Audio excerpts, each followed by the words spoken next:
Bismillahirrahmanirrahim. Assalamualaikum warahmatullahi wabarakatuh. Izin menyampaikan tugas pelajaran materi bahasa Arab UTS.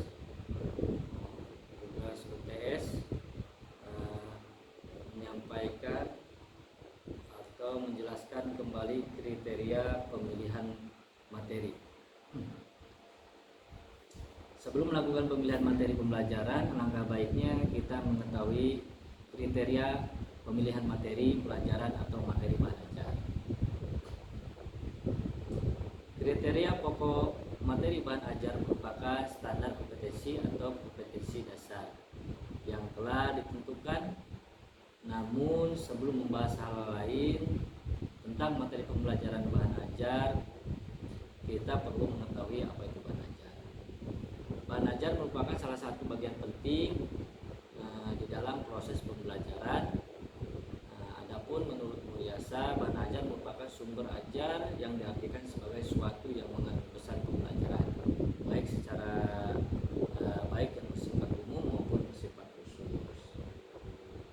Materi pembelajaran atau instruksional material merupakan bahan yang diperlukan untuk pembentukan keterampilan, pengetahuan serta sikap yang harus dikuasai oleh siswa untuk memenuhi standar yang telah ditetapkan.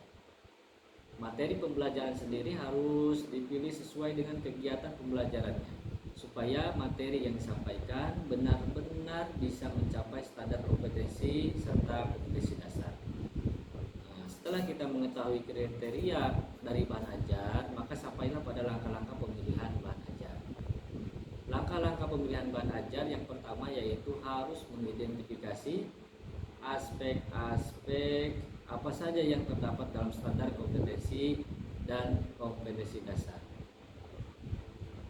yang menjadi rujukan serta acuan dalam pemilihan bahan ajar. Setelah materi yang pertama, maka langkah berikutnya atau yang kedua yaitu mengidentifikasi jenis-jenis ajar, bahan ajar, serta langkah yang ketiga yaitu memilih bahan ajar yang relevan dan sesuai dengan kompetensi yang teridentifikasi. Ada beberapa kriteria yang harus diperhatikan dalam memilih materi pelajaran. Di antaranya yang pertama, kesesuaian dengan kemampuan siswa. Yang kedua, benar atau valid jenis-jenis materi pembelajaran. Yang ketiga, mutakhir, terbaru atau terupdate.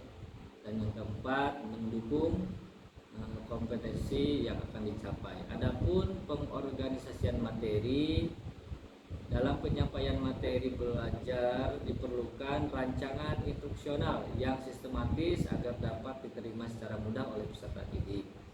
Oleh karena itu dibutuhkan pengorganisasian bahan ajar yang tersusun secara rinci dan sistematis.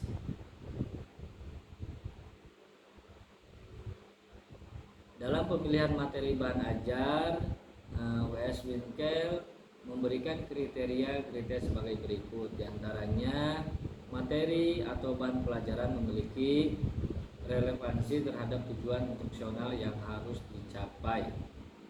Selanjutnya, adanya kesesuaian antara taraf kesulitan materi atau bahan pelajaran dengan kemampuan siswa untuk menerima dan mengelola materi tersebut.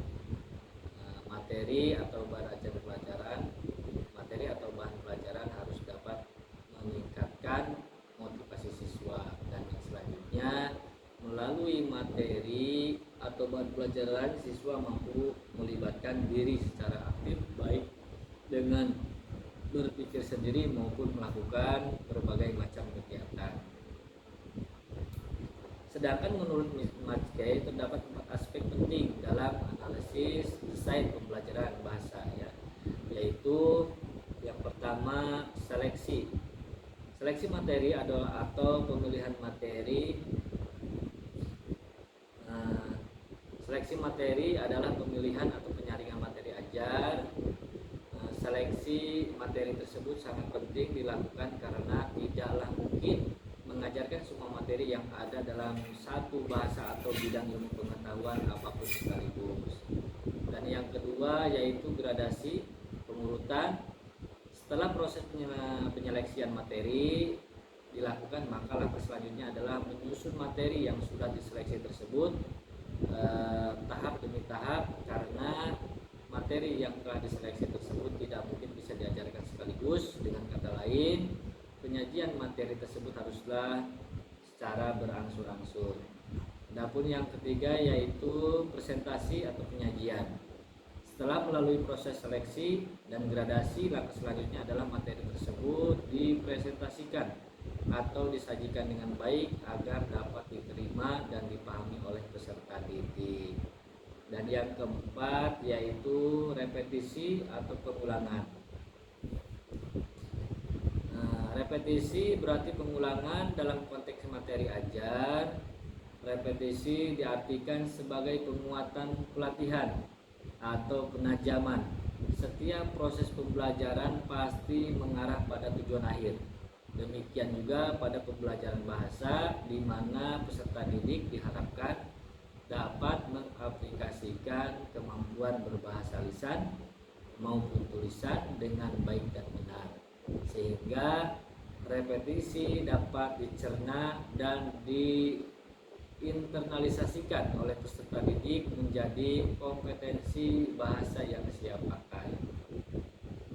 Adapun kriteria buku teks pelajaran yang baik terdapat beberapa aspek sebagai berikut, diantaranya kriteria penerbitan.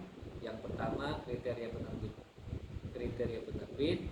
Penerbit adalah faktor penentu pada saat buku dicetak.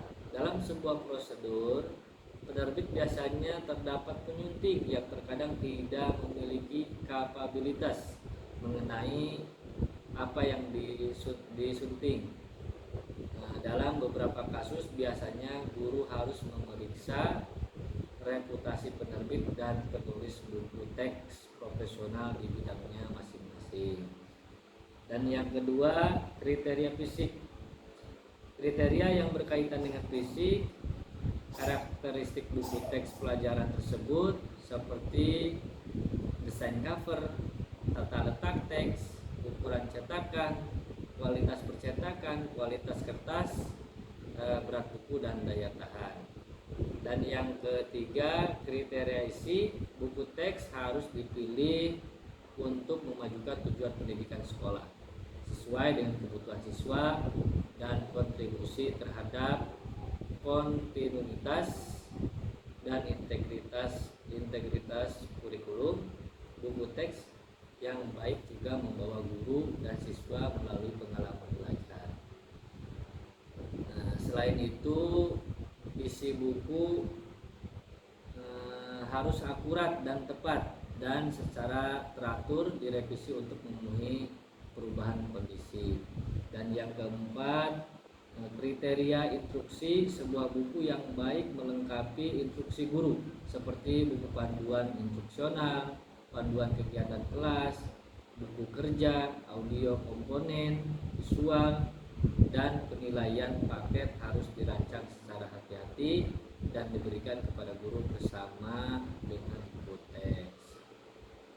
Adapun buku teks atau buku ajar yang ideal adalah buku yang memenuhi kriteria berikut, diantaranya mempunyai landasan prinsip dan sudut pandang tertentu yang melandasi konsep-konsep yang digunakan dalam buku teks tersebut. Yang selanjutnya lebih atau relevan dengan kurikulum, menarik minat pembaca yang menggunakannya, dan selanjutnya mampu memberi motivasi kepada para pemakainya dan dapat menstimulasi aktivitas siswa serta membuat ilustrasi yang mampu menarik penggunanya. Dan yang terakhir, pemahaman harus didahului komunikasi yang tepat dan isi menunjang mata pelajaran yang lain.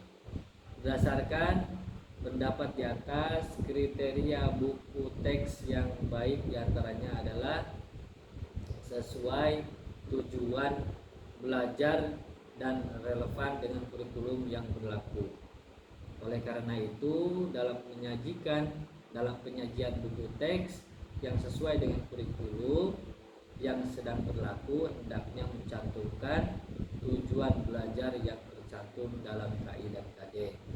Selain itu juga harus relevan dengan kurikulum yang mengedepankan proses pembelajaran berbasis scientific approach dan penilaian berbasis authentic assessment. Mungkin itu saja yang dapat saya sampaikan. Kurang lebihnya mohon maaf. Wassalamualaikum warahmatullahi wabarakatuh.